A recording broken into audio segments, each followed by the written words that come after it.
আসসালামু আলাইকুম ও রাহমাতুল্লাহ ও বারকাতুহু। শিক্ষা প্রতিষ্ঠান অথবা শিক্ষাঙ্গন এবং বিদ্যাপীঠ, বিদ্যালয় একটি পবিত্র স্থান, কিন্তু শিক্ষা প্রতিষ্ঠানে বুলিং ও র্যাগিং একটি অভিশাপের মতো এসছে। একটি অত্যন্ত অপরাধজনক এবং শাস্তিযোগ্য। তো স্বাস্থ্যই সম্পদ, health for all, health is wealth, এই প্ল্যাটফর্ম থেকে আমরা শিক্ষা প্রতিষ্ঠানে বুলিং ও র্যাগিং এ সম্পর্কে কিছু আলোচনা করব। আমরা জানি যে শিক্ষা প্রতিষ্ঠানে বুলিং ও র্যাগিং বর্তমান সময়ে বেড়ে গেছে এবং এর 2023 সালে বাংলাদেশ সরকারের পক্ষ থেকে একটি নীতিমালাও তৈরি হয়েছে যে কিভাবে এদেরকে শাস্তি দেওয়া যায়, প্রতিরোধ করা যায়, সংশোধন করা যায় এবং স্বাস্থ্যের শিক্ষা অঙ্গনের পরিবেশ স্বাস্থ্যকর পরিবেশ রাখতে পারি, সুস্থ পরিবেশ রাখতে পারি, এই ব্যাপারে নির্দেশনা দেওয়া হয়েছে। তো এই বিষয়ে আমরা মৌখিক বুলিং ও র্যাগিং, শারীরিক বুলিং ও র্যাগিং, সামাজিক বুলিং ও র্যাগিং, সাইবার বুলিং ও র্যাগিং, সেক্সুয়াল বুলিং ও র্যাগিং, এইভাবে এটাকে বিশেষ নির্দেশনা দিয়ে, সংজ্ঞা দিয়ে এটা শিক্ষা প্রতিষ্ঠানে প্রতিরোধ কমিটি গঠন করে এর সংশোধনের চেষ্টা এবং পরিবেশ রক্ষায় শিক্ষা অঙ্গনকে সুস্থ রাখার জন্য পরিকল্পিতভাবে একটি দিক নির্দেশনা দেওয়া হয়েছে। তো আমরা সবাই জানি এবং এখানে বিশেষভাবে যেটা বলা হয়েছে যে মৌখিক বুলিং অথবা র্যাগিং বলতে আমরা কতটুকু বুঝি। কাউকে উদ্দেশ্য করে মানহানিকর অথবা অপমানজনক এমন কিছু বলা বা লেখা যা খারাপ কোনো কিছুর প্রতি ইঙ্গিত বহন করে এবং একে একসাথে মৌখিক বুলিং অথবা র্যাগিং হিসেবে বলা হয়েছে। উদাহরণস্বরূপ যেরকম কাউকে উপহাস করা, খারাপ নামে ডাকা, সম্বোধন করা খারাপভাবে, অথবা অশালীন শব্দ ব্যবহার করা, গালিগালাজ করা, শীষ দেওয়া, কাউকে দেখে হুমকি দেওয়া, শারীরিক অসমর্থতাকে নিয়ে উপহাস করা। কেউ হয়তো মোটা আছে, এই মোটা, কেউ হচ্ছে চিকন আছে, কেউ লম্বা আছে, অথবা তার অঙ্গভঙ্গি নিয়ে বিশেষভাবে কথা বলা, উপহাস করা, এগুলোকেও আমরা সরাসরি প্রত্যক্ষভাবেই আমরা এটাকে মৌখিক বুলিং ও র্যাগিং এর মধ্যে চিন্তা করব এবং এর সংশোধনের চেষ্টা করব। এর পরবর্তী পর্যায়ে শারীরিক বুলিং অথবা র্যাগিং, কাউকে কোনো কিছুতে আঘাত করা, চড় মারা, শরীরে পানি বা রং ঢেলে দেওয়া, লাথি মারা, ধাক্কা মারা, খোঁচা মারা, অথবা কাউকে বেঁধে রাখা, অথবা কোনো কিছুতে কোনো কোনো বিশেষ ভঙ্গিতে দাঁড়িয়ে বা বসে বা বিশেষ অবস্থায় থাকতে তাকে নির্দেশ করা যে তুমি দাঁড়িয়ে থাকো, তুমি বসে থাকো, তুমি এভাবে ব্যাকা হয়ে থাকো, তোমার জামাটা খুলে রাখো, এইভাবে যদি কাউকে নির্দেশ করা হয় এবং সেটা অপমান করা হয়, এবং এই পরিবেশগুলো সবগুলি হচ্ছে শারীরিক বুলিং ও ও র্যাগিংয়ের মধ্যে। তার মধ্যে আরও বিস্তারিতভাবে বলা হয়েছে যে যে কোনো কিছু করতে বাধ্য করা, তার পছন্দ নাই, সেটাকেও র্যাগিংয়ের মধ্যে বা বুলিংয়ের মধ্যে। কারো কোনো জিনিসপত্র জোর করে নিয়ে যাওয়া বা ভেঙে ফেলা, মুখ বা হাত দিয়ে অশালীন বা অসৌজন্যমূলক অঙ্গভঙ্গি করা, এটাও শারীরিক বুলিংয়ের অংশ হিসেবে ধরা হয়েছে। আমরা নিজেদের আমরা পরিবেশকে সুন্দর রাখবো, শিক্ষা অঙ্গনকে সুন্দর রাখবো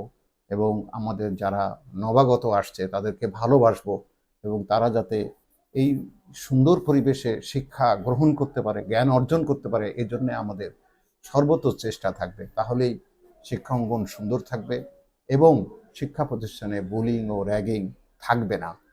এরপরে হচ্ছে সামাজিক বুলিং অথবা র্যাগিং, কারোর সম্পর্কে গুজব ছড়ানো, মিথ্যা হোক সত্য হোক, কাউকে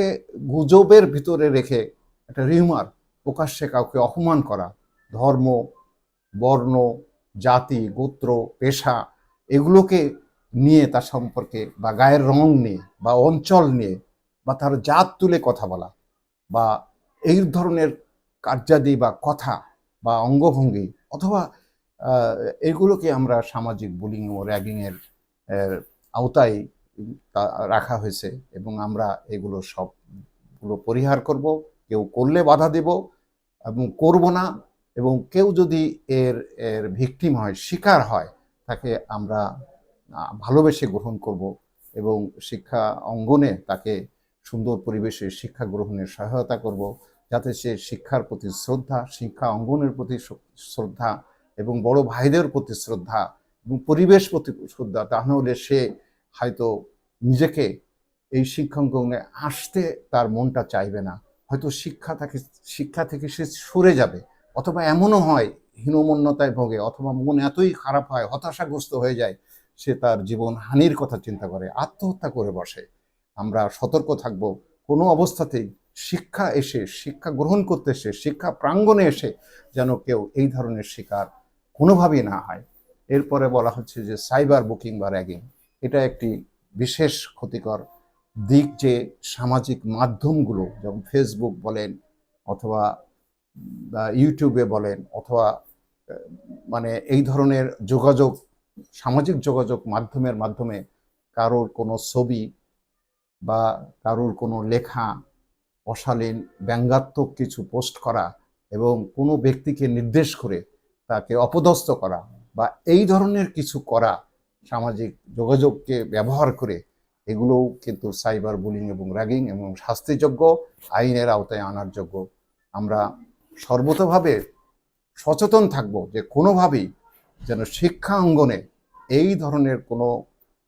কার্যক্রম, অর্থাৎ বুলিং এবং র্যাগিংয়ের কোনো পর্যায়ে কোনো কার্যক্রম যেন কোনো ছাত্র, কোনো ছাত্রী এর শিকার না হয়, এবং শিক্ষা থেকে যেন বঞ্চিত না হয়, জীবন হারানোর মতো সিদ্ধান্ত যেন সে না নিয়ে ফেলে।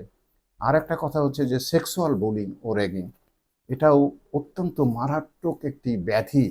অথবা যে ইচ্ছাকৃতভাবে হোক, সংজ্ঞায় বলা হয়েছে যে শরীরের বিভিন্ন স্থানে আপত্তিজনক স্পর্শ করা, অথবা কোনো ইঙ্গিত বহনকারী কোনো চিহ্ন প্রদর্শন করে এই ধরনের কারোর প্রতি অপমানজনকভাবে দেখা, আঁচড় দেওয়া, অথবা জামা কাপড় খুলে নেওয়া, অথবা আপনার খুলতে বাধ্য করা, অথবা এরকম কোনো কার্যাদি আমরা সেক্সুয়াল বুলিং এবং র্যাগিংয়ের আওতায় পড়ে। এগুলো পরিহার করতে হবে, সুন্দর পরিবেশ রক্ষা করতে হবে, এবং শিক্ষাঙ্গনকে আমরা আসলে সবার জন্য গ্রহণযোগ্য এবং সবাই সমাদৃত, যারা নবাগত, তারা যেন ভালোবাসা পেয়ে এই শিক্ষা গ্রহণ করতে পারে, শিক্ষা অঙ্গনে থাকতে পারে, এবং শিক্ষা গ্রহণে তাদের আগ্রহী আরও বাড়তে পারে। তো আমরা এছাড়াও যদি এর বাইরে কোনো শব্দ, বা যেগুলো আমরা বললাম যে মৌখিক বুলিং ও র্যাগিং, শারীরিক বুলিং ও র্যাগিং, সামাজিক বুলিং ও র্যাগিং, সাইবার বুলিং ও র্যাগিং, সেক্সুয়াল বুলিং ও র্যাগিং, এছাড়াও আমরা যদি এমন কোনো আচরণ, এমন কোনো কার্যাদি যদি এই সংজ্ঞার মধ্যেও না পড়ে, কিন্তু সেটা অপমানজনক অথবা আপনার মানহানিকর, এমন কোনো শারীরিক মানসিক যাতনার কারণ হতে পারে, এমন যদি কোনো ব্যবহার অথবা কর্ম যদি কেউ করে, এটাও র্যাগিংয়ের আওতায় ধরা হবে। এবং এর জন্যে সুনির্দিষ্ট কমিটি তৈরি করা, কমিটির কিছু প্রতিরোধক ব্যবস্থা করা, বাৎসরিক বা ত্রৈমাসিক অন্তত এদের নিয়ে বসা, এবং আপনার এটাকে আপনার বিভিন্ন পর্যায়ে যেরকম মতবিনিময় করা, সভা,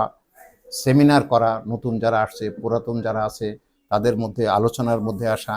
এবং তাদেরকে উৎসাহিত করা যে তোমরা মানে আগ্রহের সাথে পড়ালেখা করো,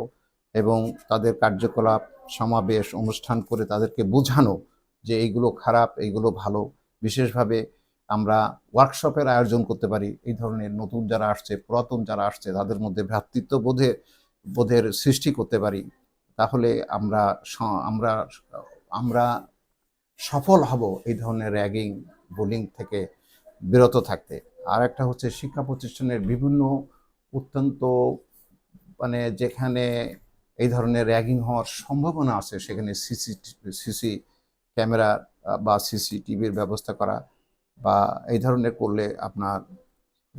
দেখা যাচ্ছে যে আমরা র্যাগিং কারা করছে, বুলিং কারা করছে, কারার শিকার হচ্ছে, পর্যায়গত কি, এগুলো নিয়ে আমরা প্রতিরোধ করতে পারি। তাছাড়াও প্রচারণা, পোস্টার, বিভিন্ন জায়গায় সাইনবোর্ড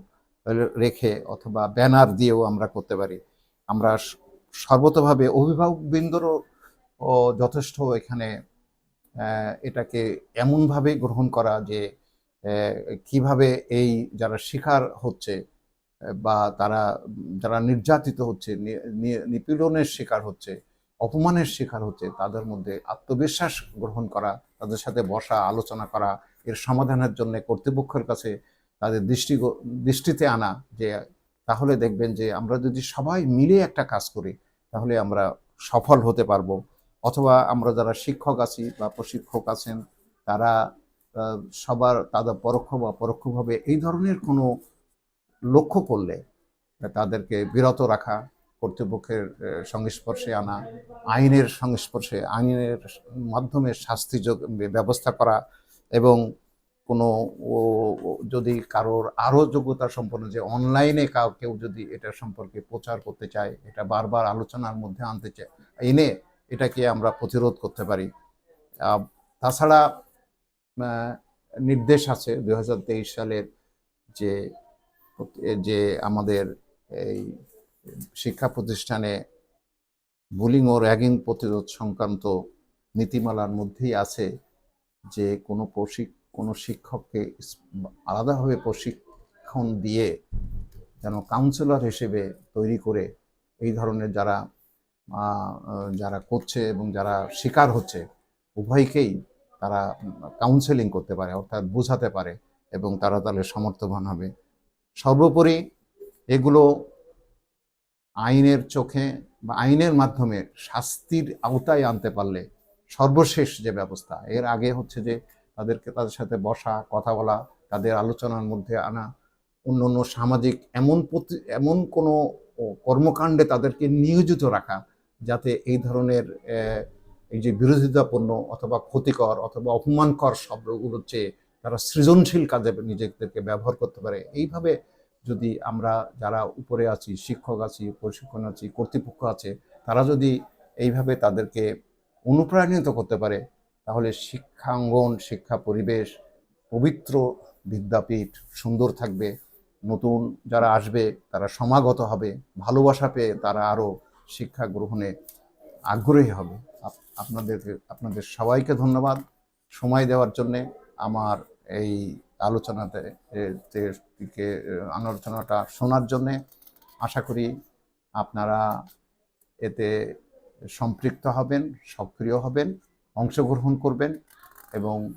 ভালো থাকেন, সুস্থ চিন্তা করেন, সবার সুস্থতা চিন্তা করেন। ধন্যবাদ সবাইকে।